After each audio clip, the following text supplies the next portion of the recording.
They still roam what's left of the untamed American West.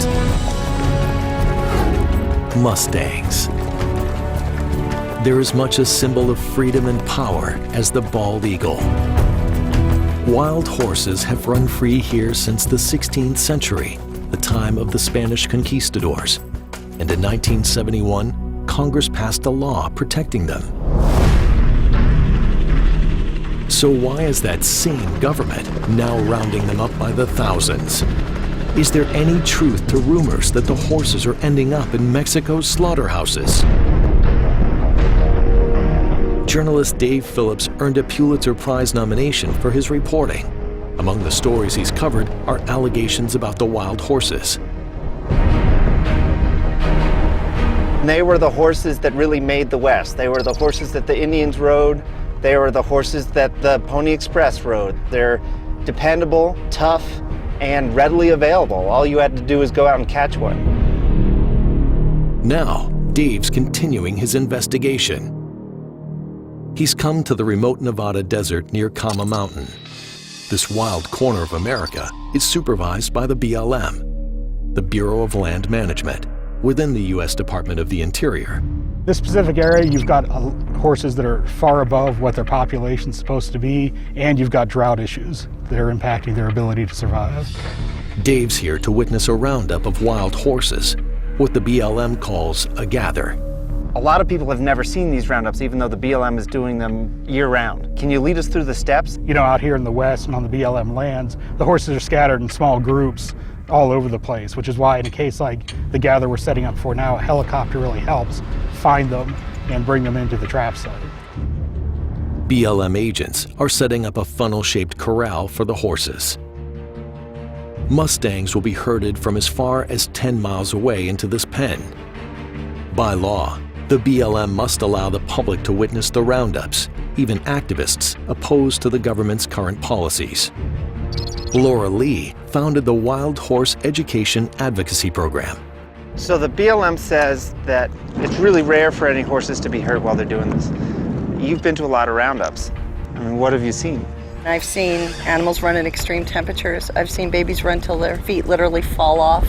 I've seen horse bands fractured and scattered where you could have a mare out here and her foal in the trap and they're never back together again. I've seen horses run through barbed wire, and it's not once in a while, it's every day. The BLM is keeping witnesses as far away from the action as possible. This far away, we can't see anything. It's not meaningful access at all. Are things going on here that someone wants to keep secret?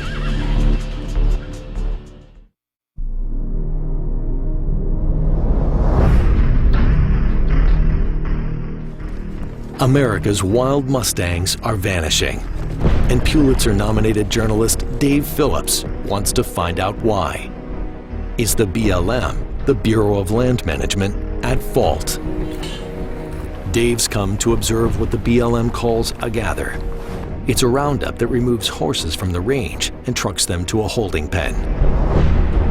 Dave and the film crew arrived at the gather, only to learn the BLM had delayed it a day. Is the agency hoping to avoid the camera? Dave's team just waited them out. Off in the distance, there's visible evidence the roundup has begun. Modern Mustang herding is done not by cowboys, but by helicopter. They are coming. Look at them coming. They're doing everything they can to evade the predator. See, they'll even try to dash underneath him. They're going to try to go all the way up that hill. One horse is actually a kind of secret agent working for the BLM. And they just let the Judas go, I think. It's known as a Judas horse, a domestic horse trained to lure the wild horses into the corral. It acts as a kind of Pied Piper, because the Mustangs usually follow the Judas horse's lead.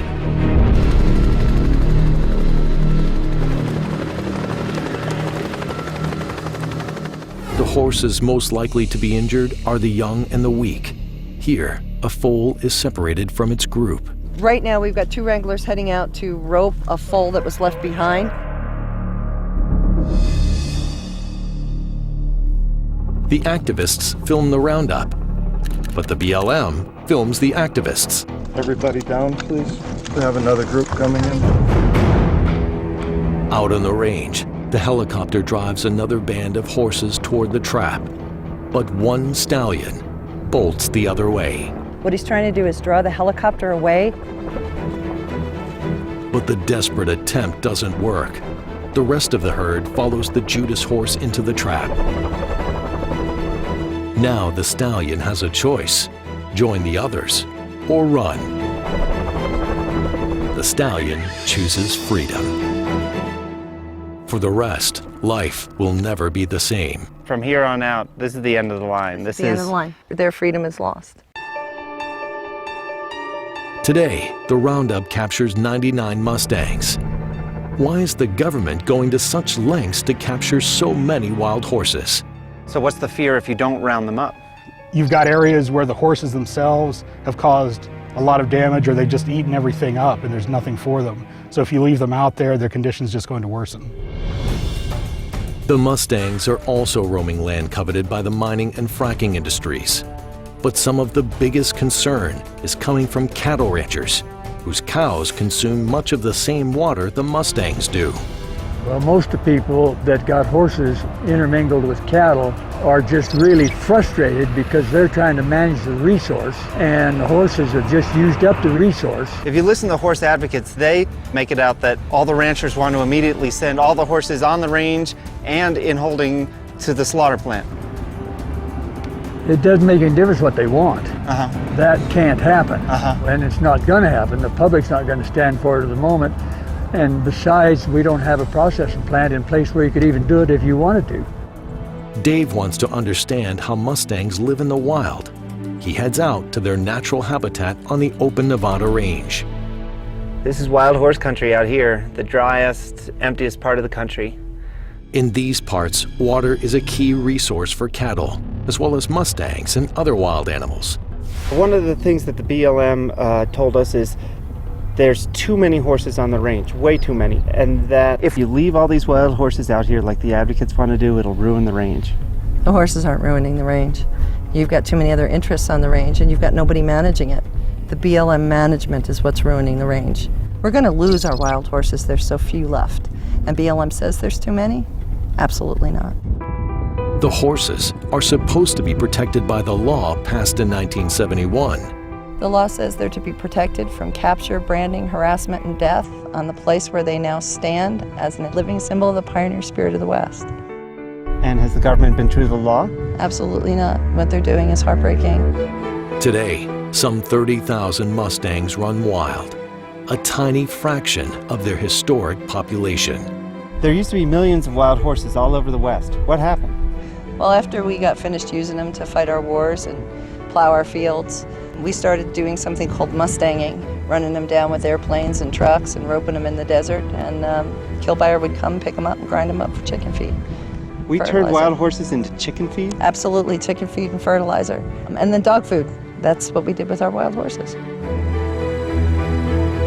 Congress passed the 1971 law to protect wild horses from abuse and killing, but the secret slaughters may now be happening again. And that's why Dave wants to investigate what will happen to the Mustangs he saw captured in this roundup. The first stop for the formerly wild horses is here, the Palomino Valley Placement Center. These are temporary quarters for the Mustangs, operated by the BLM. 1,500 horses all kept in what's essentially an old cattle feedlot that the government took over. What we're looking for here today is what kind of condition these horses are in. You know, do they have enough room? Are they well taken care of? Do they have unhealed injuries? Things like that. If there's neglect, we'd want to know. What kind of life awaits these wild horses in captivity? Or is the harsh truth that they'll be slaughtered for meat? The U.S. government's Bureau of Land Management, or BLM, has just rounded up nearly 100 wild horses in the remote Nevada desert. Journalist Dave Phillips followed them here to the Palomino Valley Holding Facility. The BLM has given Dave rare access to see how the formerly wild horses are being treated in captivity. So after a roundup, you bring horses here. How many horses are in facilities like this? We have roughly 49,000 horses right now in the various types of facilities we manage. That means the government is holding nearly twice as many Mustangs in captivity than currently live in the wild. The financial cost is staggering. And on average, how much are you paying per horse per day to feed and take care of them? It averages to about $5 a day, or a little over that. That adds up to nearly $90 million a year. But according to the BLM, its feeding program is only budgeted at $75 million. The BLM has to remove Mustangs from the range so ranchers and others can use it. But the agency lacks the funding to do the job right. As a last resort, it offers the horses for adoption. So how many of these horses end up getting adopted? Last year nationally, we ended up adopting right at 2,200, I believe.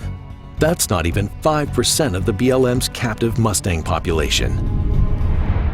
The BLM has a multi-million-dollar problem. What to do with thousands of surplus horses?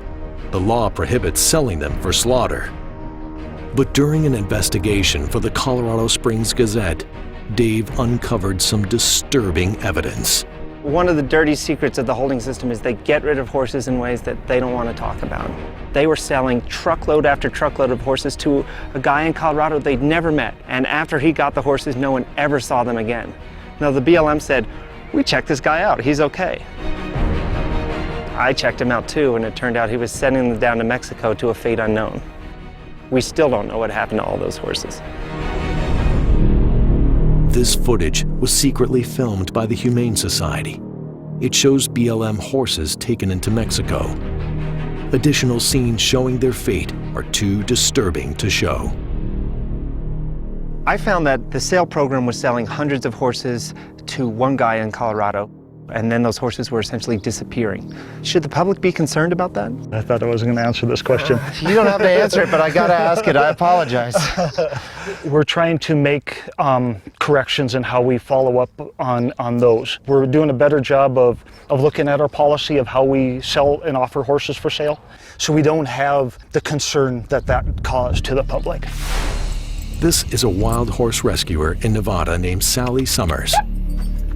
She adopts Mustangs from owners who can no longer care for them. We call and we tell people, we warn them, please, if you're in a tough spot, let us know, we'll come get the horse, here's what we do. She often finds herself in competition with kill buyers. People advertise for free horses. Usually they'll get a call from somebody that says, how much does that horse weigh? And that's a dead giveaway. What do they plan to do with them? They're going to sell them at auction and sell them for meat. How much could a big horse be worth? Somewhere in the area of about $500 to maybe $1,200, depending on the breed of the horse. There are no easy answers when it comes to preserving these icons of the American spirit. One option is humane birth control, which the National Academy of Sciences recommends. Horse advocates and even some ranchers support it. Dave Phillips' investigation suggests that the BLM's current policy is unsustainable. It doesn't do justice to the Mustangs or the agency. If these horses are never rounded up, you never have to worry about protecting them from slaughter. If we can find a way to manage them on the range without having to remove them, then we don't have to police them and to keep them away from slaughter. It just will never happen. It's hard to imagine an America without its majestic wild horses.